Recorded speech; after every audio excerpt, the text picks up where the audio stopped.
In the grand tradition of 1970s, sitcoms that thrived on the collision between grand expectations and humbling reality, the engagement party sequence in this One Day at a Time episode stands as a masterclass in comedic escalation and emotional payoff. Having established Schneider's breathless infatuation in the opening scenes, the script now shifts into high gear, as the superintendent prepares his grand public declaration of love for Jenny Rubicki. What begins as a festive gathering filled with balloons, hero sandwiches, and an open bar quickly transforms into a stage for one of the most painfully awkward yet hilariously human moments in the series' run. This public proposal and its immediate aftermath not only deliver broad laughs but also illuminate deeper truths about vulnerability, performance, and the fear of exposure in an era when personal lives were increasingly lived in communal spaces. The party itself is rendered with vivid lived-in detail that perfectly captures the working-class camaraderie of the period. Schneider invites his bowling buddies, Beer Belly Moose and Johnson, along with the Romano family, creating an atmosphere thick with beer food and boisterous male bonding. The script's dialogue sparkles as Schneider bustles about blowing up over 100 balloons while Anne Romano attempts to counsel him on the wisdom of a more private proposal. Her gentle suggestion that such an intimate moment might be better shared without an audience is met with Schneider's unforgettable comparison: proposing in private would be like not televising the Super Bowl. This line encapsulates Schneider's showman personality brilliantly. For him, love is not merely a private emotion but a spectacle to be celebrated with the same enthusiasm he brings to fixing pipes or organizing building events. The physical comedy of Anne, helping with balloons while delivering serious advice, adds a layer of warmth and absurdity that defines the show's charm. As the evening progresses, the script masterfully builds tension through musical interludes and character interactions. Jenny's natural charisma shines as she entertains the crowd at the piano, playing a lively tune that draws everyone together. The moment when Schneider seizes this opportunity to propose feels both spontaneous and inevitable. Dropping to one knee amid the festive chaos, he asks Jenny Rubicki to do him the honor of becoming his wife. The ensuing silence, followed by her bewildered laughter and firm no, lands with exquisite comedic timing.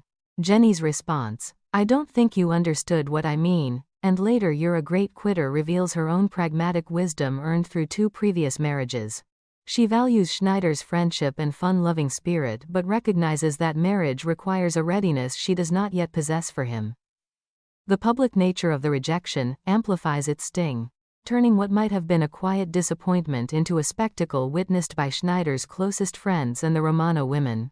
The humiliation that follows is handled with remarkable sensitivity beneath the laughter. Schneider's immediate attempt to brush it off by encouraging everyone to continue eating and drinking only heightens the pathos.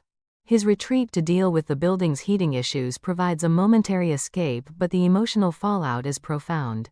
Later scenes show him spiraling into self-doubt, a progression that the writers treat with affectionate humor rather than mockery. The party sequence thus serves as more than mere farce. It explores how public declarations of love carry inherent risks in tight-knit communities like the apartment building that serves as the show's central universe.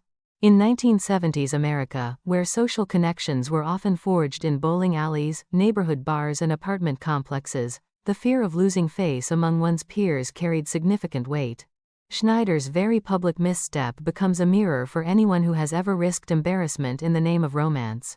Anne Romano's role throughout the party remains pivotal. As both friend and voice of reason, she tries to steer Schneider toward a more intimate proposal while respecting his exuberance. Her interactions with Jenny before and after the event further enrich the episode's exploration of female solidarity. Jenny's candid conversation with Anne about her feelings for Schneider, appreciating his gentlemanly qualities while acknowledging other suitors, adds nuance to her character.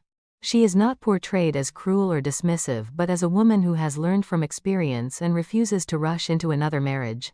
This portrayal reflects the evolving attitudes toward relationships in the 1970s, when many women were asserting greater agency in romantic decisions after the social upheavals of the previous decade. The script's dialogue during and after the proposal crackles with authentic rhythm. Schneider's nervous energy, Jenny's playful deflection, and the background chatter of the party guests create a chaotic symphony that feels genuinely alive. Even minor details, such as Julie's teenage interjections and Barbara's sharp observations, contribute to the layered comedy. The contrast between the party's initial joy and Schneider's subsequent despair provides the emotional arc that prevents the episode from becoming purely slapstick. His later conversation with Anne, where he questions his desirability and recounts past romantic failures, reveals a touching insecurity beneath the bravado. Anne's reassurance that he is handsome, masculine, and possesses a certain sex appeal is delivered with just the right mix of sincerity and gentle teasing, strengthening their neighborly bond. This public humiliation also sets up important thematic groundwork for the second half of the double episode. Schneider's decision to quit his job and flee to Puerto Rico, announced dramatically to the Romano family, illustrates how rejection can trigger larger life reevaluations.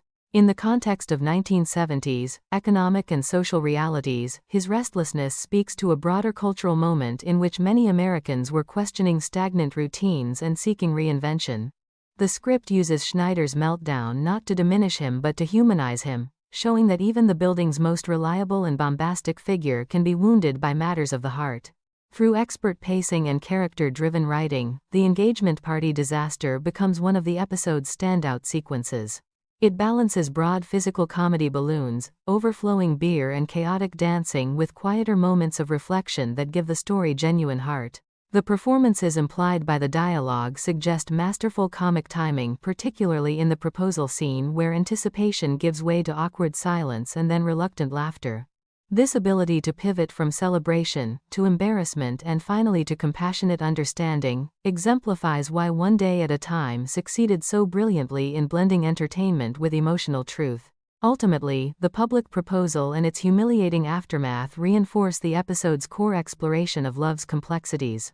Schneider's bold but ill-fated gesture reminds viewers that the path to connection is rarely smooth, especially when performed under the watchful eyes of friends and neighbors. Yet even in defeat, the superintendent's spirit endures, setting the stage for his later redemption and the medical crisis that will draw the community together once more. The writer's gentle satire on 1970s courtship rituals, combined with their deep affection for these characters, creates television that feels both delightfully dated and timelessly relatable. The disaster at the engagement party thus serves as a pivotal turning point, transforming Schneider from lovesick optimist to heartbroken everyman. It deepens our appreciation for the show's ability to find humor in human frailty while celebrating the supportive relationships that help characters weather such storms. In this regard, the sequence stands as quintessential One Day at a Time: warm, funny, insightful, and profoundly human.